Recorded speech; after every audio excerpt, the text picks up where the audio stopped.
Koska osa saattaa vähän hämätä se, että meillä on siellä tarjolla taekwondoa ja taekwondoa, niin tässä nyt tarkoitus on vähän selvittää, mikä tämä ero on. Ja mä oon itse aina ihmetellyt VTF taekwondossa, niin eikö teillä ole täyskontakti siellä? Joo, kyllä. Siis meillä panssariin pitää potkia täysillä, että sieltä saa pisteitä. Ainoastaan kovista osumista tulee. Sinne saa myös lyödä ja lisäksi päähän saa potkia. Päähän ei tarvitse osua niin kovaa, mutta tyrmäys on kyllä ihan sallittu. Mutta miten teillä sitten ITF:ssä, kun teillä kai ei saa ihan niin kovaa potkia ja päähän saa lyödä? Joo, kyllä. Eli meillä on kevyt kontakti siellä ja ITF-ottelu on pisteottelua, eli me yritetään saada kaverista mahdollisimman paljon pisteitä hienoilla tekniikoilla ja voittaa sitä kautta se.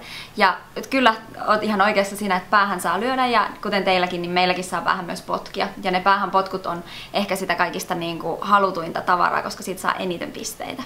Meillä pisteet menee niin, että kun lyönti vartaloon, se on 1 piste, potku vartaloon 2 pistettä, selän kautta potku vartaloon tai mikä tahansa potku päähän 3 pistettä ja sitten selän kautta päähän 4 pistettä.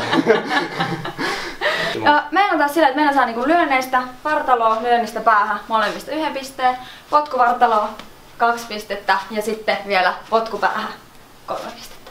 Eli se on aika helppo tuomareilla laskea, että paljon saa mistäkin. Teillä kun te sitten ottelussa ette saa lyödä ja potkia täysillä, mutta eikös kuitenkin siinä voimanmurskauksia? Siinähän sitten saa vetää niin paljon kuin sielu sietää. Joo, kyllä. Eli siis me ei treenata meidän voimantuottoa kaveriin, vaan me nimenomaan treenataan murskauslautoihin. Ja meillä on tuolla SM-viikollakin murskaus itse asiassa 2 eri osa-alueena. Molemmat on tosi kiinnostavia, mutta voimanmurskauksessa päästään näkemään, kun pätkitään lautoja palasiksi. Eli meillä on siellä semmoiset muovilaudat, joita sitten meidän urheilijat rikkoo paljain käsin tai paljain jaloin eri tekniikoilla, mikä on todella hienon näköistä.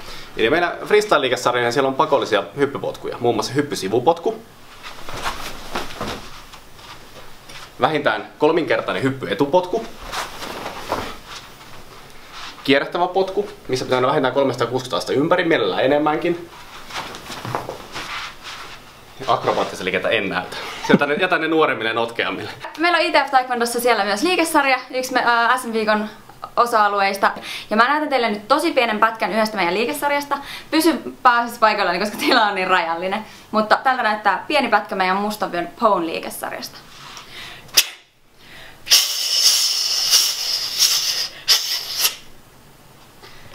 Inka, hei, minkä takia sä pääsit suhinaan? Koska meillä VTF-puolella, jos liikesarjasta kun suhina pääsisi, niin pisteet tipahtaako lehmä häntä? Aha, okei. Siis ITF:ssä meillä kuuluu tällainen hengitystekniikka. Eli tossa, sä pystyt tuosta hengityksestä kuulemaan, että mulla ei ollut täysin teräviä ne tekniikat, koska se kuului semmoista jatkuvaa suhinaa. Kun taas se ensimmäinen tekniikka, se oli terävä.